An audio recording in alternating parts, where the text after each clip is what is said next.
To discuss more on commercial real estate side, office leasing space, we have Anuj Puri, who's the chairman at 𝗓𝗏 Consultants, along with Vinod Rohira, who is the MD and CEO at Raheja Corp, joining in with us to talk to us about these recent trends.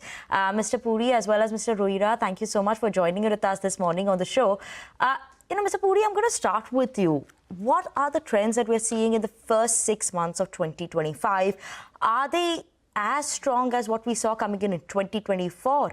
And what is the growth outlook that we have for this year in office leasing, commercial real estate side? First of all, very good morning to all of you in the studios and to your viewers. 2024, as you rightly said, was a landmark year. It was the best year in office leasing that India had seen since independence. So in the last 75 years, we've not seen this kind of gross leasing activity that has taken place in India. And mind you, office is a bad word if you were to look at the Western economies, Europe or the US, because they're still reeling under the pressure post-pandemic where the employees are still not coming back to work. And India, we are saying is that it was the best ever year in 75 years of a history of independent India. Your question is that how the first 6 months have been for 2025. We believe the 2025 calendar year will surpass the leasing that was done in 2024. There are indications coming in from the GCCs, the Global Capability Centers. And, interestingly, these Global Capability Centers are not only in IT/ITS. They are coming in industrial, engineering, BFSI, pharmaceutical. Nearly 45% of the leasing last year was done by these GCCs.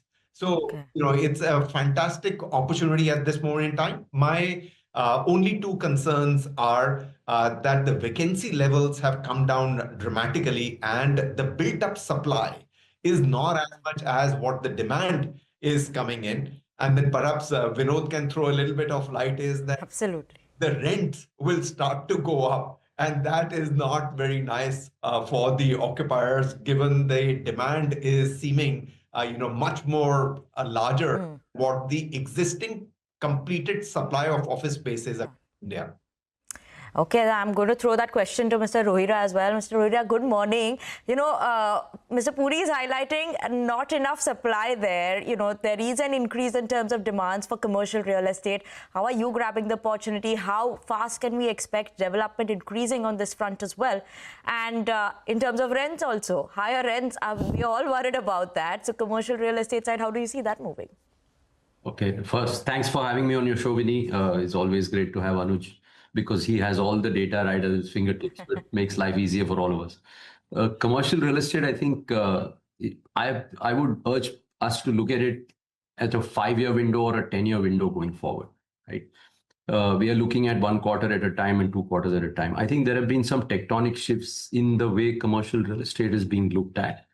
I don't think historical numbers will matter in the next 3, 4, 5 years. There are multiple reasons for this. One is cumulatively, India's GDP is going to contribute towards doubling in the next 5 to 6 years. If we believe in that story, you will see a lot of large domestic companies becoming serious players for competing in global markets, wanting to be seen and heard in global markets, and they will come and grab the best commercial real estate demand in the prime cities. Number 2 is infrastructure is the key and the governments are pushing through the agenda of making sure cities build their infrastructure, and that infrastructure backbone is going to change the demand dynamic for cities that actually deliver infrastructure.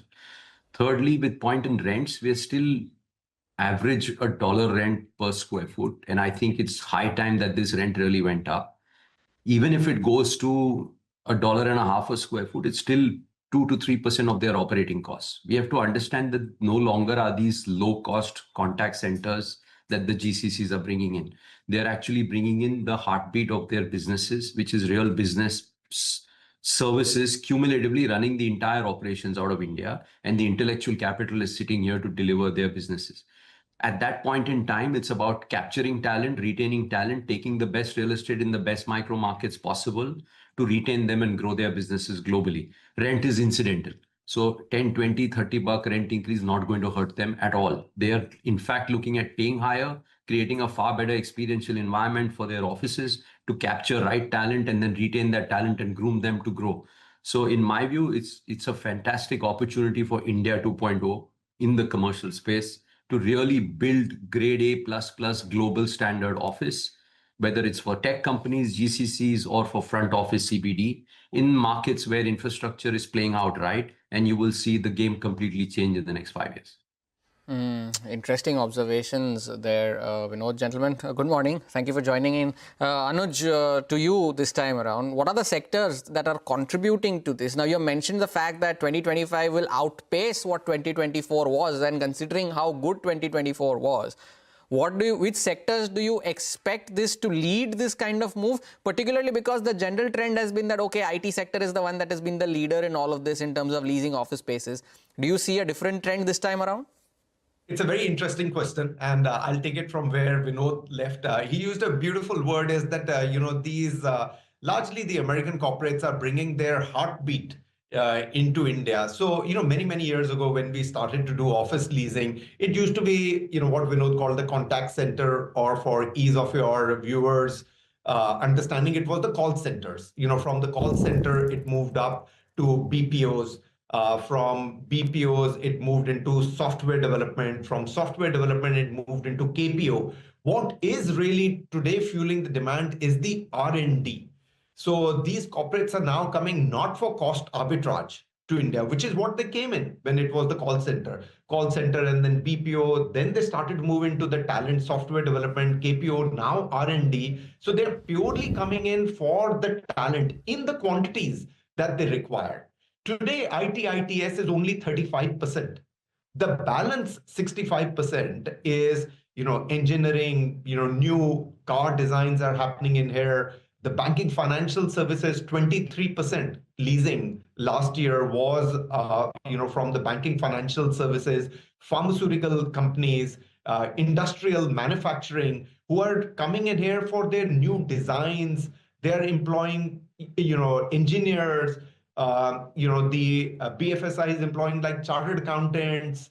The pharma are employing doctors. As a result of it, what's happening also on the real estate is that the quality of real estate for the office is going up, because these are highly qualified people. And also the office, which was moving to the periphery of the city, and corporates will, put in people in a bus and take them in the morning and make them work there and then bring them in the evening. That all is changing because all these knowledgeable talent is saying we need office space within the CBD, not necessarily on the periphery of the city. To Vinod, on this one, Anuj, in your first question, you mentioned about the concern that you have is that the fall in vacancies as well. Vinod, do you share that sentiment? What are the current observations that you are witnessing right now at Mindspace? Has there been a drop in vacancies? And more importantly, with the change in the Special Economic Zone bill that has come in for commercial real estate, does that lead to a further decline? What is the current observations on ground? So just to lead from where Anuj left out, he's absolutely bang on. They are looking only at quality real estate. And when you say quality real estate, is not just the building with its glass facade and a nice lobby. They're looking at services, infrastructure, the experience that you can provide, the cumulative handling of the asset management piece, the services management piece. All of that is extremely critical. So if you have a strata title building and it's not well kept and the toilets are not right, you ask for 50% of the rent down, the guy's not going to come and take the space. So what that is doing is grade A++ office, the vacancies are single digit, and they're going to further decline because there is no quality supply of grade A++. At the same time, on the macro level, you will continue to see vacancies because they are either grade B buildings or they're strata title buildings or they're buildings that have finished their age for the provision of what kind of businesses space is looking at right now. So you will continue to see a overhang of vacancy, but really if you deep dive to the profile of customers that you're really catering to, those guys are not going to go to those buildings even for free. So that's really what's going on. So if you look at grade A plus vacancies, they're in single digits and going down. New supply is coming. Predominantly grade A supply is very, very diminished, and there are very few players who are bringing in quality supply. So that is going to contribute to how the market is going to shape. So the rents will firm up, certainly, and they will, in good quadrants where good assets are there, rents will not matter. customers will pay you the rent. Sure. Mr. Puri, just a quick word in terms of geographies. Where are you finding too much of this demand-supply mismatch? Obviously, we have seen Hyderabad also picking up pace in terms of GCCs. So are we going to be expecting more commercial projects there? Bangalore, Mumbai, what are we looking out for here? Very interesting. It is the southern Indian cities. They are definitely, way ahead of the rest of India. So it is Bangalore, which is nearly 1/3 of the leasing activity across India is coming into Bangalore, followed by Hyderabad and Chennai. So, between the three of them, they take the major chunk of the leasing activity. Then the other cities like NCR, Pune, Mumbai really follow. So clearly, hands down, South India play. All right, gentlemen, Anuj, Vinod, thank you so much for sparing time and joining us on this very insightful conversation that we have had on commercial real estate. And we look forward to having you at the time when 2025 surpasses 2024's trends, as Anuj was highlighting. Thank you so much for joining in. We take a short break here on Trading Hour, but just